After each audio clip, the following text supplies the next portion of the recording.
नमस्कार, आप सभी का स्वागत है और आप देख रहे हैं आप अपने यूट्यूब चैनल रीमेक। इस वीडियो के माध्यम से हम लोग पीठासीन अधिकारी की डायरी भरना सीखें। किसी भी निर्वाचन हो यानी कोई भी वोटिंग का काम हो, उसमें पीठासीन पदाधिकारी को डायरी भरनी पड़ती है। इस वीडियो के माध्यम से हम पीठासीन पदाधिकारी का डायरी जो है वो किस प्रकार भरा जाएगा और क्या-क्या चीजें इसमें होती है, मैं आपको इस माध्यम से बता दूं। इस एक स्पष्टीकरण है इस वीडियो को आरंभ करने से पहले कि इस वीडियो में जो भी आपके सामने प्रपत्र है, इसी किसी व्यक्ति, किसी स्थान, किसी राज्य, किसी क्षेत्र से कोई लेना देना नहीं।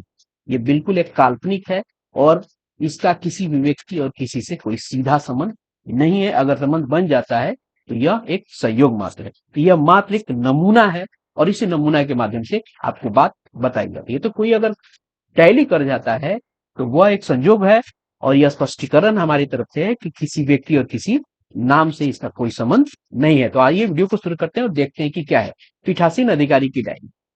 चुनाव में कभी भी चुनाव होता है तो पीठासीन अधिकारी को अपनी डायरी भरनी पड़ती है। अब यह जानना जरूरी है कि कहाँ विधानसभा का चुनाव हो रहा है, कहाँ लोकसभा का चुनाव हो रहा है। अभी जो है लोकसभा का चुनाव, तो आप पीठासीन पदाधिकारी हैं तो जरूर जानिए कि लोकसभा के चुनाव किस चुनाव क्षेत्र में आप जा रहे हैं। आपकी ड्यूटी जो है कौन से चुनाव क्षेत्र में। कहने का मतलब है कि मान लीजिए कि आप किसी लोकसभा में है, लोकसभा में है, अब लोकसभा में है तो ये लोकसभा में कई सारे विधानसभा आते हैं, तो उन विधानसभाओं को भी आपको जानना जरूरी है क्योंकि इस पूरे लोकसभा क्षेत्र में कोई ना कोई विधानसभा होगा जहां आपकी ड्यूटी लग रही है। तो आप अगर जा रहे हैं वहां ड्यूटी करने तो आप ये जरूर पता कर लें कि जिस विधानसभा क्षेत्र में आप लोकसभा का चुनाव कराने जा रहे हैं उस विधानसभा की संख्या क्या है और उसका नाम क्या है, क्योंकि उसी के आधार पे आपका सारा का सारा काम होना है। तो आइए शुरू करते हैं और देखते हैं कि पहला क्या है। पहला है आपका निर्वाचन क्षेत्र का। आपको स्पष्ट शब्दों में लिखना होगा कि जिस विधानसभा क्षेत्र में आप लोकसभा का ये चुनाव कराने जा रहे हैं उस विधानसभा क्षेत्र का नाम क्या है।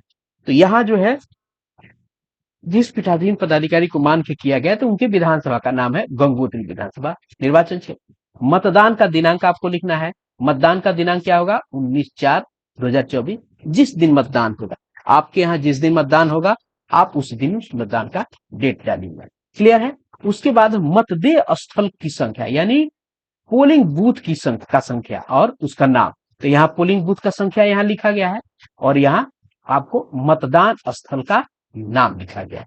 ठीक है, यानी पोलिंग बूथ का नंबर और पोलिंग बूथ का नाम।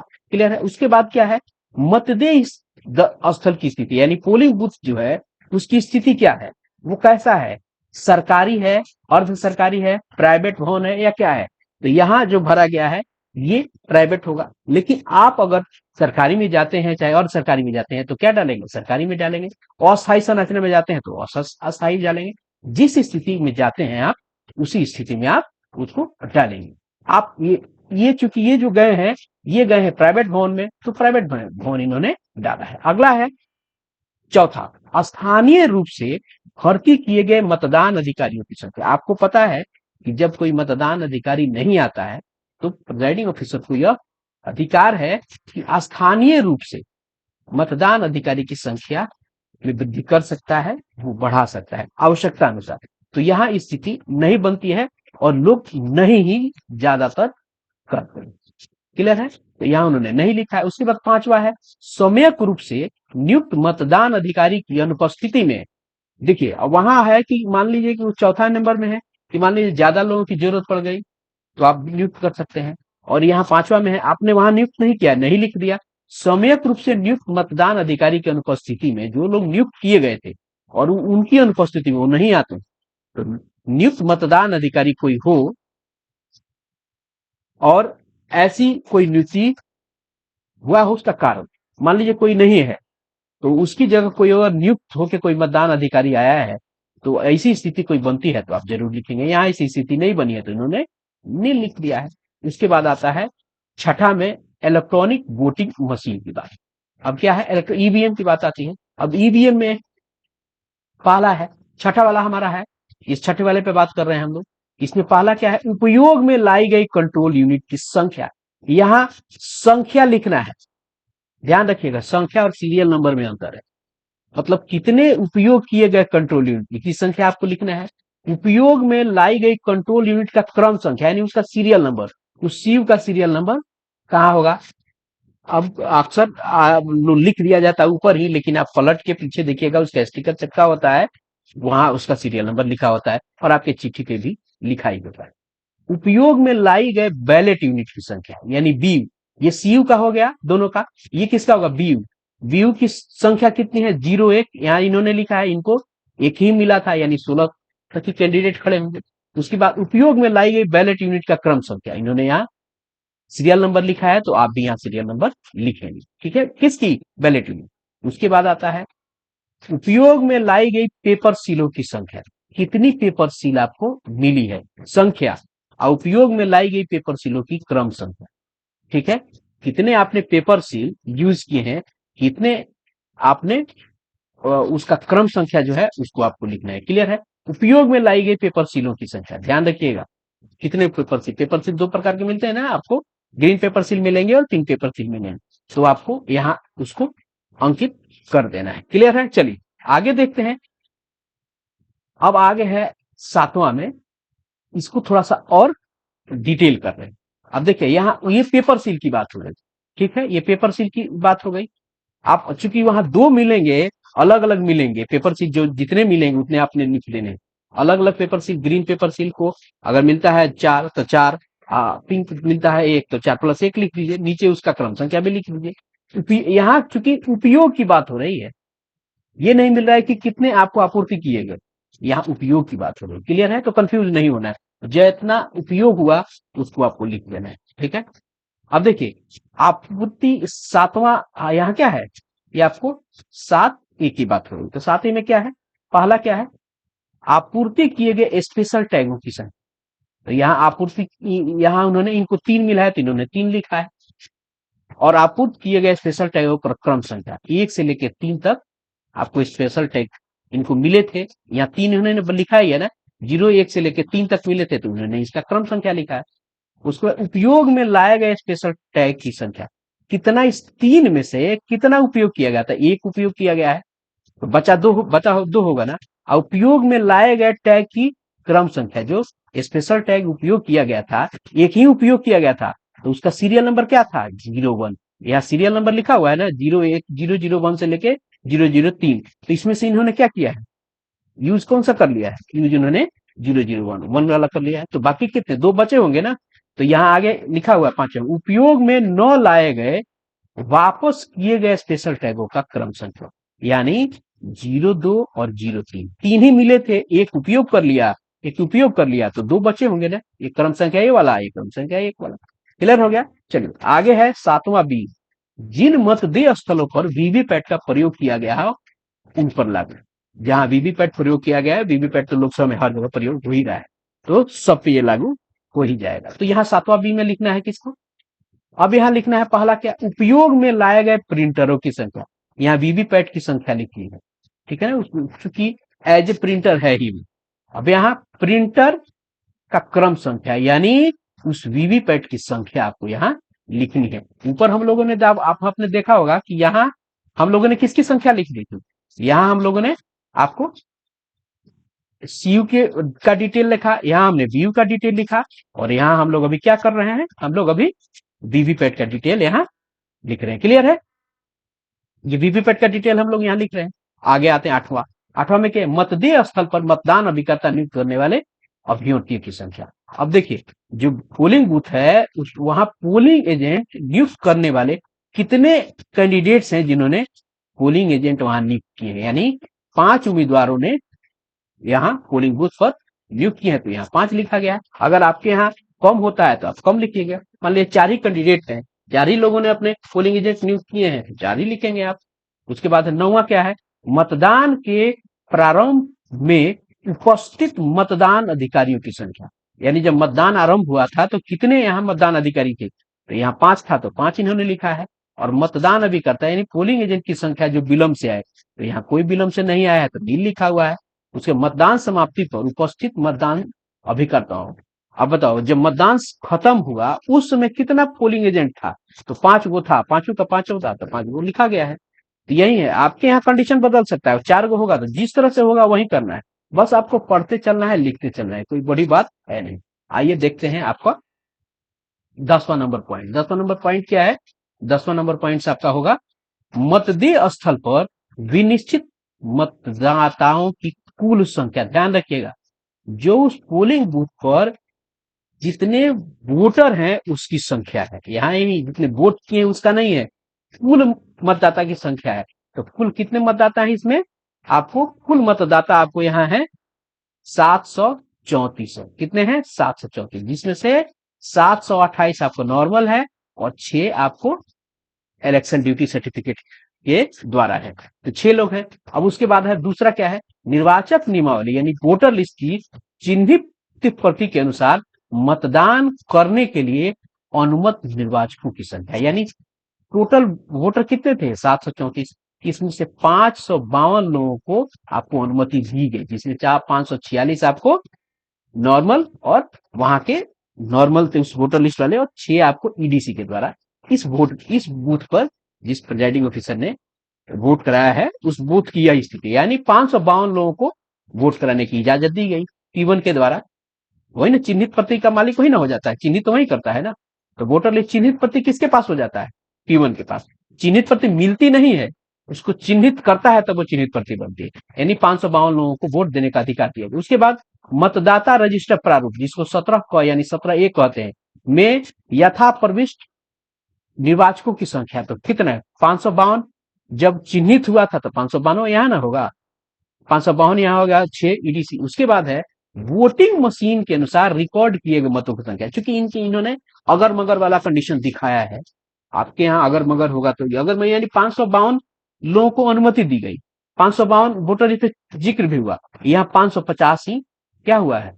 वोट हुआ है। कहाँ? मशीन में। यानी 2 को माइनस हो रहा है, तो 2 को क्या था इनके यहाँ? क्या है? मतदाताओं की संख्या जिन्होंने मत देने से इनकार किया है, उन्होंने यहाँ 2 लिख दिया है। क्लियर है? तो आपके यहाँ इस तरह की कंडीशन नहीं बनती है, अगर बनेगी तो आप लिख लेंगे। तो जितना वोट मशीन में पड़ा होगा उतना आप लिखेंगे। ध्यान रखिएगा, अगर कहीं कोई अगर मगर किसी ने मना नहीं किया, टेस्ट वोट की कंडीशन नहीं आई, तो आपका 734 यानी चिन्हित, 17 रजिस्टर और मशीन, तीनों की तीनों संख्या बराबर है। उसके बाद आइए, उसके बाद मतदाता के रजिस्टर के प्रभारी मतदान अधिकारी का हस्ताक्षर यहाँ होगा। मतदाताओं के रजिस्टर अब प्रथम मतदान अधिकारी, क्लियर है, के हस्ताक्षर यहाँ हो जाएंगे। क्लियर है? अब मतदाता के रजिस्टर के प्रभारी कौन होता है? वो दस्तखत यहाँ करेगा। ध्यान रखिएगा, मतदाता के रजिस्टर के प्रभारी कौन होता है? वो आपका P2 होता है, और यहाँ P1। तो ये आप दस्तखत में सारे लोग यहाँ बध रहे हैं सारी चीजों में। पहले ये कंडीशन नहीं बनती थी। आइए आगे देखते हैं 11वां। 11वां क्या है? 11वां है आपका मतदान करने वाले निर्वाचकों की संख्या। यहाँ बताया गया, पुरुष 230, जिसमें से 224 नॉर्मल थे, 6 ईडीसी है। महिला 320। अभी हम लोगों ने देखा ना आपको 550 अब वोट हुआ था ना, ठीक है, 52 का दिया गया था लेकिन 2 को मना कर दिया, तो 50 को देखिएगा, दोनों को आप जोड़ के देखिएगा तो 550 हो रहा है। उस पर थर्ड जेंडर कोई थे तो यहाँ नहीं था, तो नील है। कुल कितने हुए? 550 हो गया, 544 और 6 ईडीसी से। ठीक है, चलिए आगे देखते हैं। 12वां में चुनौती, चैलेंज वोट। कितने चैलेंज वोट हुए? 2 गो चैलेंज हो गए। अनुमत संख्या 1 था, अस्वीकृत 1 हो गया, जब्त की गई राशि नहीं। ठीक है, आपके यहाँ जिस तरह से अगर जब्त की गई राशि 2 होगा, अगर चैलेंज एक्सेप्ट हो गया तो वहां तो आपको राशि क्या होगा? लौटानी पड़ेगी। क्लियर है? अस्वीकृत हो गया है तो इसलिए वहां नील हो गया, जब्त नहीं हुआ है, जब्त। ठीक है, आइए आगे देखते हैं। चलिए अब देखते हैं 13वां। 13वां की कंडीशन क्या है? उन व्यक्तियों की संख्या जिन्होंने निर्वाचन ड्यूटी प्रस्तुत करने का मतदान किया। 6 ऊपर से ही आ रहा है, अगर आपके पास नील होगा तो आप नील लिख दीजिएगा। 13वां है, ध्यान रखिएगा, प्रवासी निर्वाचकों की संख्या जिन्होंने मतदान किया, जो आपको एनआरआई जो अगर लोग होंगे ऐसा है तो नील लिख दीजिए, वहां नहीं है तो। 14वां में निर्वाचकों की संख्या जिन्होंने साथियों की पहचान से आपका मतदान किया। तो साथियों की पहचान से क्या होता है? पीडब्ल्यूडी होता है ना, 14 आपको ये भरा जाता है, साथियों के पहचान से वो जाता है और उसका वो वोट कराता है। तो यहाँ क्या कितना था? 5 गो लोग थे। ठीक है ना, चलिए आगे देखते हैं प्रॉक्सी के द्वारा दिए गए, प्रॉक्सी के द्वारा अगर वोट की बात होती है तो आपको वोटर लिस्ट में पहले से मिलते हैं, अगर यहाँ नहीं है तो यहाँ नील लिखा गया है। निवेदित मत, टेंडर मत के की संख्या, यहाँ अक्सर लोग होता नहीं है, लेकिन यहाँ इन्होंने इसका जिक्र किया है, क्योंकि ये प्रारूप बनाया गया है कि सब चीजों को समझना। टेंडर वोट होता है ना, तो आपको 20 मिलते हैं, तो टेंडर वोट आपको कौन से बैलेट से जाते हैं, कौन से आपको पत्र भरना पड़ता है, 17B, उसके अनुसार वो टेंडर वोट का होता है। ये टेंडर वोट ही निवेदित मत है। आगे आगे देखते हैं 17वां, निर्वाचकों की संख्या। आप देखिए निर्वाचकों की संख्या, यहाँ क्या है, निर्वाचकों की संख्या में क्या है, जिसने जिनसे उनकी आयु के संबंध में घोषणा प्राप्त की गई, आयु के संबंध में घोषणा प्राप्त की गई है, एक है, और जिन्होंने ऐसी घोषणा देने से इनकार किया, एक ही व्यक्ति था जो जिसने घोषणा दी थी, क्लियर है। और उस अनुलग्न के अनुसार वो घोषणा अगर करता है तो आपको क्या होगा, वो आगे का काम होगा, और नहीं घोषणा करता है तो ठीक है। चलिए आगे देखते हैं आपको 18वां, क्या मतदान स्थगित करना आवश्यक था, यदि ऐसा था तो ऐसे स्थगन के कारण मतदान स्थगित किया गया होगा, तब उस कंडीशन में यहाँ क्या लिखेंगे, नॉट एनी, यहाँ कोई ऐसा कारण नहीं, मतदान स्थगित ही नहीं किया गया, ये आप नॉट एनी लिख देंगे। प्रत्येक 2 घंटे पे डाले गए मतों की संख्या, 7 से 9 कितने वोट हुए वो लिखा गया है। 2-2 घंटे पे आपसे कंट्रोल रूम में पूछा भी जाता है। 9 बजे से 11 बजे 100 वोट, 11 से 1, ये सारा आपको लिखना है। 1 बजे से 3 बजे 66 मत पड़े, 60 नॉर्मल पड़े थे, 6 ईडीसी में इसमें पड़े, उसी तरह आपको लिखते जाना है। अब देखिए आगे है, मतदान प्रारंभ होने और समापन होने के लिए नियत समय के आधार पर आवश्यक परिवर्तन किया जा सकता है, अगर वोटर होता है, ठीक है।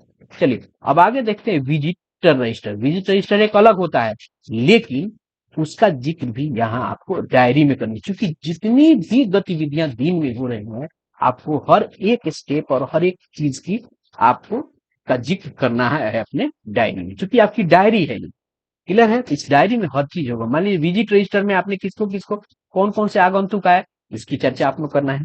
क्रम संख्या क्या है, क्रम संख्या में कौन माने कितने लोग आए, 1 2 3, यहाँ आगंतुक अधिकारी का नाम, उनका पद यहाँ लिख सकते हैं, यात्रा का कब आए वो, मतदान प्रक्रिया का संक्षिप्त विवरण, शांतिपूर्ण या घटना, इसमें जिक्र किया जाएगा उन्होंने क्या लिखा, उसमें क्या स्थिति थी, यात्रा के समय डाले गए मतों की संख्या, जब वो आए थे तो फॉर्म ए में कितना था, फॉर्म 17A यानी P2 के पास जाता वहां कितना था, और आपको ईवीएम में कितना था, क्लियर है। अब देखिए यहाँ 2 लोगों का जिक्र किया गया है, आप 2 लोग में है, 2 लोग में जिक्र है, ये फलाने व्यक्ति आए थे और ये प्रेक्षक थे, 11 बजे आए, शांतिपूर्ण मतदान हुआ आपको, और 180-80 दोनों में था। फिर दूसरे व्यक्ति भी आए, इनका पद यह था, 3 बजे आए थे, शांतिपूर्ण मतदान हुई, और उस समय आपको मतदाता लिस्ट में 366 था और ईवीएम में इतना, क्लियर है। आगे देखते हैं 20वां नंबर में क्या भरना होता है, मतदान समाप्त होने के समय पंक्ति में मतदाताओं की जारी की गई। अब मतदान समाप्त होने के समय आपको मतदाता का जो पर्ची दिया गया था उस कितने लोगों को पर्ची दी गई थी, तो इन्होंने 20 लिख दिया। अंतिम मतदाता के मत देने पश्चात मतदान समाप्ति का समय, इन्होंने इनका जो समय है इन्होंने लिखा है, आपका जो समय होगा आप समय लिखेगा। और अब मतदान समाप्ति के समय आप जितने लोगों को उससे आप होने के मतदान समाप्त होने के समय जो पंक्ति में लोग खड़े होते हैं, उतना पर्ची कितने लोगों को बांटा होगा, आप उतने लोगों का पर्ची का यहाँ संख्या लिख दीजिएगा। और कब आपका मतदान समाप्त, अंतिम मतदाता के मत देने के पश्चात मतदान समाप्ति का समय, जब आपका मतदान समाप्त हुआ होगा उस समय को आप यहाँ लिखिए। चलिए इनके आप समय पे नहीं जाइए, बस उदाहरण मात्र है। आइए देखते हैं 21वां, निर्वाचन अपराधों का विस्तृत विवरण। अब देखिए मतदेय स्थल के 100 मीटर की दूरी के अंदर प्रचार करना हुआ था। देखिए अगर कुछ होता है आपके यहाँ तो आप जरूर बताइए। मतदाताओं का छद्म रूपण करना यानी गलत पहचान करना, यहाँ है एक हुआ है, एक पहचान हुआ है, पुलिस ने पकड़ा होगा। मतदेय स्थल पर नोटिस या किसी सूचना की सूची को या अन्य दस्तावेजों को कपट पूर्वक बिगाड़ना, नष्ट करना, ऐसी स्थिति है तो नहीं है, तो नहीं है। मतदाताओं को रिश्वत देना ऐसी स्थिति नहीं है तो नहीं है। मतदाताओं और अन्य व्यक्तियों को भयभीत करना तो नहीं है। बूथ पर कब्जा करना नहीं। ये ध्यान रखिए, छद्म रूप का मतलब होता है गलत रूप से गलत पहचान, कुछ होगा तो उसको पहचाना किया होगा, तो यहाँ लिखा है। 22 नंबर, क्या निम्नलिखित कारणों से मतदान में विघ्न की बाधा हुई, अगर ये इन्हीं किसी कारण से बाधा हुई, जब बाधा हुई ही नहीं तो सारा को क्या करेंगे, घेर के यहाँ नहीं लिख देंगे, ठीक है, ऐसे करके नहीं लिख लिया। उपयुक्त विवरण के बारे में पूर्ण विवरण दे। अगर कुछ हुआ होगा तो आपको यहाँ विवरण लिखना पड़ेगा। क्लियर है? ईश्वर करे ऐसा ना हो। 23, क्या मतदेय स्थल पर उपयोग में लाई गई किसी भी वोटिंग मशीन में गड़बड़ी हुई? अगर हुई तो आपको लिखना, और नहीं हुई तो नील कर देना है। क्या ए में क्या है वैसे पढ़ लेते हैं। पीठासीन अधिकारी की अभिरक्षा में अवैधानिक रूप से छीन कर, यहाँ क्या करें, गड़बड़ी हुई थी किसी के द्वारा आकस्मिक या जानबूझकर गुम या नष्ट करने, नुकसान पहुंचाकर छेड़छाड़ करने। अगर ऐसा हुआ है तो आप जरूर लिखेंगे। यहाँ नहीं हुआ है तो इन्होंने नील लिखा है। 24वां, उसके बाद है अभ्यर्थी या अभिकर्ताओं द्वारा गंभीर शिकायतें यदि कोई, अगर कोई किसी अभ्यर्थी कैंडिडेट के द्वारा या एजेंट्स के द्वारा कोई शिकायतें की गई है तो आपको वहां लिखना है। यहाँ नहीं है तो नील लिखा गया है, यहाँ होगा तो यहाँ आपको अंकित करना पड़ेगा। कानून या व्यवस्था को भंग करने संबंधित कोई मामला हुआ है, होगा तो यस, नहीं होगा तो नील। मतदेय स्तर पर आपको की गई त्रुटियों और अनियमितताओं की रिपोर्ट यदि कोई हो तो यहाँ तो नील है। 27 में क्या है, क्या आपने मतदान के प्रारंभ के पूर्व, क्या आपने मतदान के प्रारंभ के पूर्व यदि आवश्यक हो तो मतदान के बीच या किसी नए वोटिंग मशीन के उपयोग में लाने अथवा मतदान की समाप्ति पर आवश्यक हो तो घोषणाएं की गई? तो हाँ, घोषणाएं जो है वो की गई। सब क्या, मतदान प्रारंभ होने के पूर्व, आवश्यक हो तो मतदान के बीच में, नई वोटिंग के उपयोग में लाने या तो मतदान की समाप्ति। जानते हैं कि पीओ की 4 घोषणाएं थी, मैं एक अलग से वीडियो घोषणाओं का बना दूंगा। उसके बाद आपको पीओ रिपोर्ट्स का भी ये सारी चीजें बन जाएंगी। तो घोषणा की बात हुई तो घोषणाएं जो है ना, ये 4 प्रकार की आपकी किसके द्वारा की जाती है? घोषणा आपको पीओ के द्वारा, जो पीओ जो होता है वो आपको घोषणा करता है 4 प्रकार की। चारों घोषणा किया गया तो इन्होंने हाँ लिखा है तो बिल्कुल ठीक है। उसके बाद आपको इन्होंने स्थान का नाम लिखा तो आप भी अपने स्थान का नाम लिखेंगे, उस डेट का जिस दिन भर रहे हैं, यानी जिस दिन बूथ यानी वोटिंग हो रहा है वो लिखेंगे। यहाँ पीठासीन पदाधिकारी का दस्तखत करेंगे। आपको यह जानना जरूरी है, इस डायरी में भी P2 और P1 का दस्तखत हो रहा है। क्लियर है?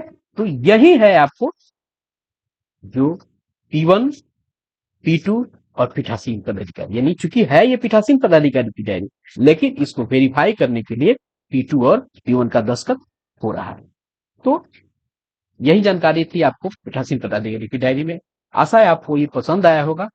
जल्दी ही अन्य चीजों के लिए आप प्लेलिस्ट में जाके देख सकते हैं और सारी चीजों की जानकारी जल्दी ही मैं वहां उपलब्ध करा रहा हूं। अभी तक के लिए इतना ही। यदि वीडियो पसंद आया तो लाइक कीजिए, अभी तक सब्सक्राइब नहीं किया तो सब्सक्राइब कीजिए और लोगों के साथ शेयर कीजिए। धन्यवाद। आप अपना ख्याल रखें। जय हिंद।